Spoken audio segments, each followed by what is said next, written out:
Olá, boa noite, tudo bem? No Influenciadores de hoje, nós vamos conversar com uma das 10 mulheres de negócios mais poderosas do Brasil.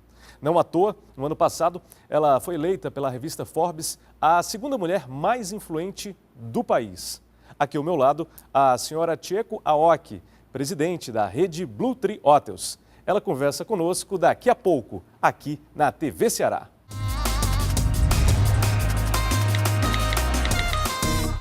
E o Influenciadores está de volta, recebendo hoje uma das maiores líderes empresariais do Brasil. Ela nasceu no Japão e aos 6 anos veio morar no Brasil, onde estudou secretariado, onde se formou em Direito pela Universidade de São Paulo. Também fez curso de administração pela Universidade de Sofia, em Tóquio, e de administração hoteleira pela Cornell University, nos Estados Unidos. Conosco, a senhora Chieko Aoki, fundadora e presidente da rede Blue Tree Hotels. Tudo bem com a senhora? Seja bem-vinda ao Influenciadores. Muito obrigada. Obrigada pelo convite, muito honrada. Prazer tê-la conosco. Como é ser considerada uma das 10 mulheres mais poderosas do Brasil, senhora Aoki? Os outros que falam, né? Eu não sou tudo isso, não. Não sou tudo isso, não. Eu acho que a gente... A vida é sempre igual, né? Às vezes as pessoas gostam de colocar alguns rótulos nas pessoas, mas isso não muda nada na minha vida. A senhora não se sente poderosa? Não, eu não sou nem poderosa com o meu cachorro, imagina. Não consigo nem influenciar. Hoje a senhora é uma das mais respeitadas líderes empresariais do Brasil, né? Mas a senhora nasceu no Japão. Sim. E aí quem está em casa deve estar curioso. Como é que o Brasil entrou na sua vida? Bom, naquela época eu não tinha poder de decisão, nem de influência. Eu só tinha o poder de seguir. Então, meus pais vieram, porque o Brasil, para os japoneses, era uma terra de esperança, e inclusive meus pais tinham parentes aqui que tinham muito sucesso. Em São Paulo? Em São Paulo. Sim. Então, vieram e gostaram, ficaram. E eu vim com meus pais, me adaptei rapidamente, aprendi português muito rápido. E quando me formei em Direito, eu tinha que fazer uma opção sobre a nacionalidade. Naquela época era preciso, né? Já faz um bom tempo. E eu me nacionalizei brasileira. Não tenho nacionalidade japonesa, só tenho a brasileira. Ou seja, apesar de ter nascido no Japão, a nacionalidade da senhora... Meu passaporte é só brasileiro. E não só de passaporte, mas principalmente de alma. De coração. Sim. O Brasil daquela época, o que a senhora lembra do Brasil, de quando a senhora chegou no país? Olha, o Brasil daquela época era um Brasil mais pacato, um Brasil onde as pessoas se falavam mais, onde os amigos se ajudavam muito, né? E era uma vida mais, como acho que como em todo mundo, era uma vida mais tranquila. Meus pais, eu lembro que o foco que meus pais sempre nos colocaram era estudar, estudar, estudar, né? E tinha um espaço para estudo. Eu estudei na minha época, como você disse, estudei. Naquela época a gente tinha, em vez de colégio, tinha o curso normal, clássico e científico. Era dividido, faz muito tempo. Então eu fiz o curso clássico, fiz o secretariado, fiz curso de inglês, estudei música. Então era normal estudar muito. Então, a coisa mais importante que eu tive na minha infância, o ambiente, como você perguntou, o ambiente, pelo menos junto aos meus pais, na comunidade, a gente vivia mais ou menos uma comunidade japonesa, era de muito estudo e era possível você estudar muito, né? E não era nenhuma família rica, era uma classe média, até simples. Sim. Mas a gente tinha condições de estudar. Eu estudei na melhor escola de inglês do Brasil, que na época era a União Cultural. O curso de secretariado era a melhor escola de secretariado. Então a vida não era difícil, mas não tão difícil. Eu não sei porque hoje a educação ficou tão complicada, ficou tão cara. E na época era cara, mas era acessível. Não sei como te explicar isso, eu não sei como. Mas meus pais podiam me dar os melhores cursos do Brasil.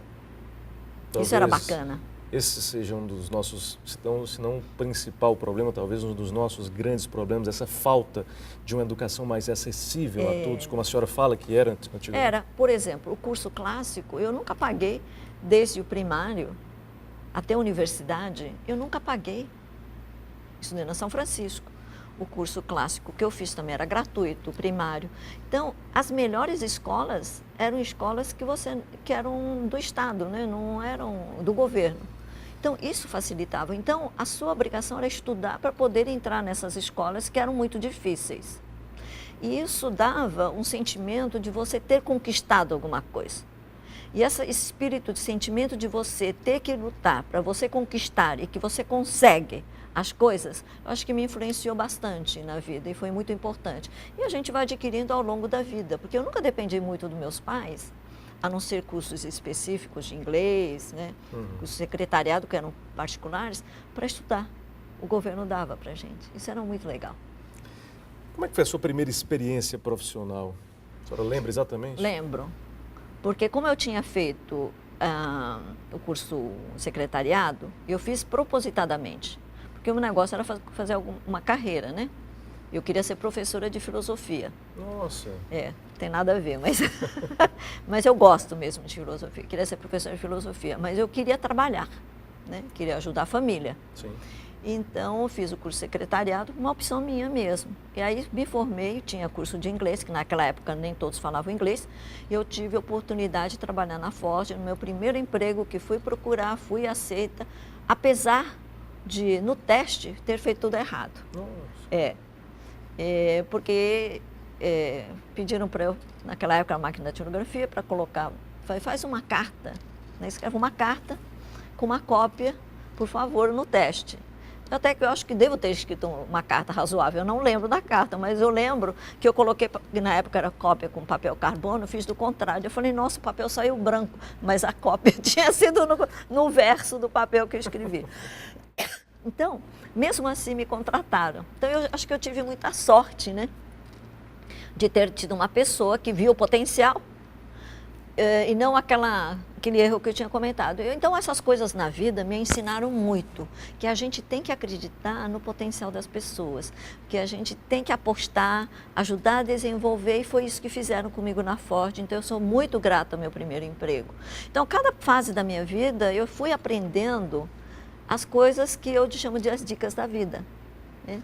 Que fez diferença para mim. Sim. As pessoas que fizeram diferença, meus pais fizeram diferença nos estudos, né? O governo fez a diferença na minha vida, me permitiu estudar. Sim. Né? O meu primeiro emprego, me contratar mesmo daquela forma, enxergando o potencial. Então, essas coisas são tão valiosas que me fizeram refletir bastante, como eu devo também, quando eu comecei a ter uma empresa, como ver as pessoas, como enxergar a pessoa, não aquilo que ele sabe hoje, naquilo que juntos podemos fazer daqui para frente. Então, foi bom.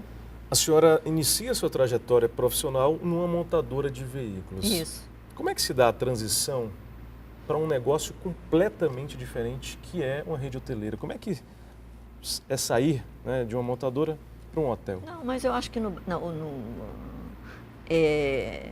no espírito do negócio, tudo é igual. Tudo é igual. Qualquer negócio que a gente faz, se você quer ser como é que chama? Um order taker, se você só recebe ordens, Sim. É um estilo. Sim. Se você quiser fazer alguma coisa, você vai fazendo. E nos negócios é assim, o seu negócio próprio ou no negócio dos outros, se você vai fazendo, é a mesma coisa no negócio seu próprio. Eu sempre me tomei a liberdade de entrar na vida dos negócios dos meus chefes, modifiquei, dei ideias, fui fazendo. Então, eu acho que, como eu disse, eu tive muita sorte de ter pessoas que me aceitaram como eu sou. Sempre gostei de fazer coisas diferentes, gostei de fazer coisas muito bem feitas e, mais ou menos, não gosto de fazer cópia dos outros. Sim. Então, os negócios é isso, né? Você criar a sua própria personalidade no negócio. Como é que a senhora foi parar numa rede hoteleira? Meu marido, né? Uhum. Meu marido, por acaso, tinha hotel. Uhum. E, por acaso, ele precisou de gente. E eu, por acaso, aceitei. Porque quando eu casei, foi depois que eu entrei. Aí eu estudei hotelaria, não foi curso, eu fiz cursos, né? Sim. Fiz curso de hotelaria, já tinha feito cursos de administração na Universidade de Tóquio, então eu tinha estudado um pouco sobre administração, porque minha base era direito. Sim. Mas como eu sempre trabalhei em escritório, eu tinha conhecimento do que é administrar. Né? Administrava o chefe, administrava o departamento, então administrava pessoas. Então, eu acho que não existe, eu acho que todo um negócio na base é igual, você administra seu tempo, administra o negócio, administra pessoas, primeiro assim, né? Bom, então foi assim que passei, me deram oportunidade como diretora de vendas e marketing, foi um sucesso, depois passei a presidente, porque em cima de só tinha presidente. Da rede Cisa Park. Isso. Abri aqui em Fortaleza. Em Fortaleza, na época era Cisa Park, hoje Gran Marquise, que continua sendo um grande sucesso. E na época eu tenho orgulho de dizer que quando a gente abriu, o hotel era maravilhoso, como hoje, e queríamos que fizesse a diferença, não apenas na cidade de Fortaleza, mas em todo o Nordeste, que as diárias eram muito baixas. E como a gente poderia colocar um hotel, posicionar um hotel, que a gente sabia que era um hotel importante, que tinha um potencial para representar o Nordeste, nós colocamos uma diária, assim, 3 vezes acima do mercado na época. Como é que o mercado reagiu? Foi ótimo, porque todo mundo reconheceu que era um grande hotel. E o hotel foi super bem. Então, é muito importante a gente ter esse arrojo, né? Porque a gente não pode ficar só na zona de segurança. Na zona de conforto. Então, arrisca. Se você tem segurança de que vai... Agora, você tem que fazer todas, não adianta só arriscar, né? Tem que ter todas as ações para dar consistência àquilo que você acredita que pode. Né? Você não pode, por exemplo, ir numa festa, com, sei lá, vestido de ser uma festa muito refinada, né? Então, você vai de um jeito e você se arruma para isso. E o hotel tinha sido arrumado para isso e merecia uma foto bonita. E foi isso que aconteceu.